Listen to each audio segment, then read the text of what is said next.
Hey, in this video, we're going to talk about top 10 best places to visit in Rome. So before starting this video, subscribe to our YouTube channel for future updates. In a city so filled with icons of antiquity and the Christian faith, it's hard to know where to go first. Of course, your own interests will govern your choices, but there are certain sites that are almost obligatory landmarks of Italy and top attractions in the world, such as the Colosseum and the Pantheon. A word of caution: try to vary your experiences as you explore Rome, so that you don't visit too many ancient sites or churches in a row. Rome is so big that it can overwhelm, so even the most devoted sightseer should take some time to kick back and enjoy La Dolce Vita in a park or sidewalk cafe. You'll be able to choose the best places to visit with this handy list of the top attractions in Rome. Number 10. Piazza del Popolo and Santa Maria del Popolo. Symmetrically situated at the apex of a triangle of streets that include Via Corso, Rome's main shopping street, Piazza del Popolo was designed in the early 19th century as the northern entrance to the city center. At its center, the Egyptian obelisk, called Flaminio, rises above a fountain, where four white marble lions spout fans of water into four round travertine pools.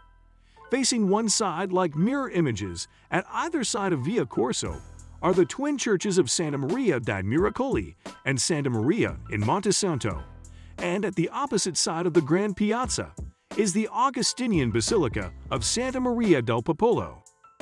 Number 9. Piazza Navona. One of Rome's most characteristic Baroque squares, Piazza Navona still has the outline of the Roman stadium built here by Emperor Domitian.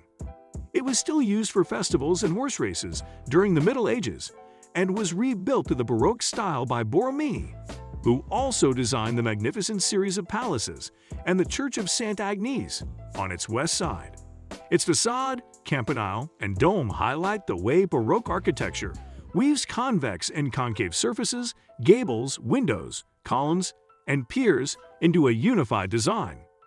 In the crypt of Santa Agnes are Alessandro Algardi's 1653 The Miracle of Street Agnes and the remains of a Roman mosaic floor.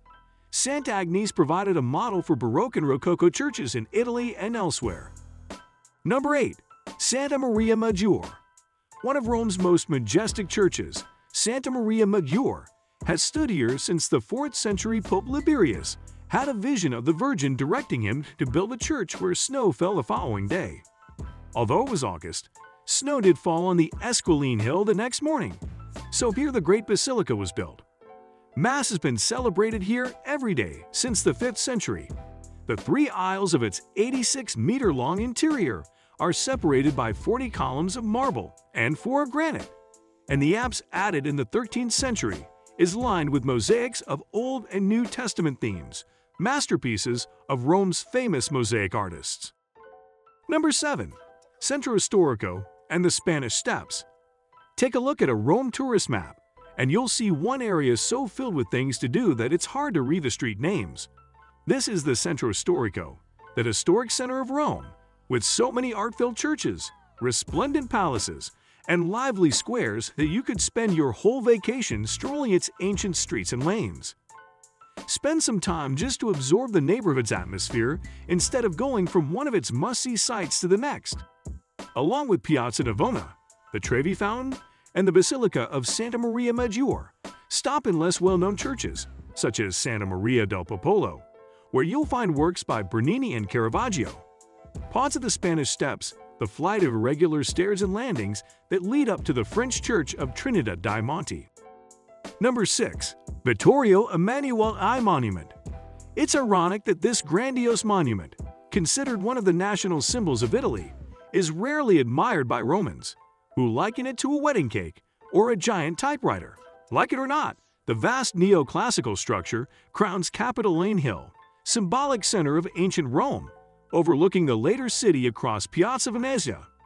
Built between 1885 and 1935, it is a monument to King Vittorio Emanuele II, the first king of the unified Italy, represented here in an equestrian statue.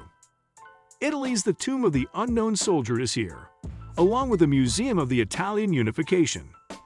A lift will take you to the topmost terrace for 360-degree views of Rome. Number 5. Trevi Fountain. One of the city's most popular tourist attractions, this 17th-century masterpiece has been immortalized in films until it is almost a required visit. Throwing a coin, not three, into the Trevi Fountain, Fontana di Trevi, is a tradition that is supposed to assure your return to Rome. Rome's largest fountain, Fontana di Trevi, is supplied by an aqueduct originally constructed by Agrippa, the great art patron of the 1st century BC, to bring water to his baths. The fountain was created for Pope Clement XI between 1732 and 1751 by Niccolo Salvi and built against the rear wall of the Palace of the Dukes of Poli. Number 4. Roman Forum. Walking through the Forum, now in the middle of a throbbing modern city, is like stepping back 2 millennia into the heart of ancient Rome. Although what survives of this center of Roman life and government shows only a small fraction of its original splendor, the standing and fallen columns, its triumphal arches, and remains of its walls still impress, especially when you consider that for centuries, the history of the Forum was the history of the Roman Empire and of the Western world. Roman political and religious life was centered here, along with the courts, markets, and meeting places. After the 7th century, the buildings fell into ruin, and churches and fortresses were built amid the ancient remains. Number 3. The Pantheon. The Pantheon, the best preserved monument of Roman antiquity, is remarkably intact for its 2,000 years. This is despite the fact that Pope Gregory II removed the gilded bronze roof tiles, and Pope Urban VII ordered its bronze roof stripped and melted down to cast the canopy over the altar in Street Peters and Cannons for Castel Sant'Angelo. The Pantheon was rebuilt after damage by fire in 880, and the resulting brickwork shows the extraordinarily high technical mastery of Roman builders. Its 43-meter dome, the supreme achievement of Roman interior architecture, hangs suspended without visible supports. These are well hidden inside the walls, and its 9-meter central opening is the building's only light source. Number 2. Vatican City. The Vatican is the smallest independent state in the world, with an area of less than half a square kilometer, most of it enclosed by the Vatican walls. Inside are the Vatican Palace and Gardens, St. Peter's Basilica, and St. Peter's Square, an area ruled by the Pope, supreme head of the Roman Catholic Church. This compact space offers a lot of things to see between its museums and the Great Basilica itself. Inside St. Peter's Basilica is Michelangelo's masterpiece, Pieta, along with statuary and altars by Bernini and others. The unquestioned highlight of the Vatican museums is the Sistine Chapel, whose magnificent frescoed ceiling is Michelangelo's most famous work. Number 1. The Colosseum and the Arch of Constantine. As the Eiffel Tower is to Paris, the silhouette of the Flavian Amphitheater is to Rome. The largest structure left to us by Roman antiquity, the Colosseum still provides the model for sports arenas. Present-day football stadium design is clearly based on this oval Roman plan.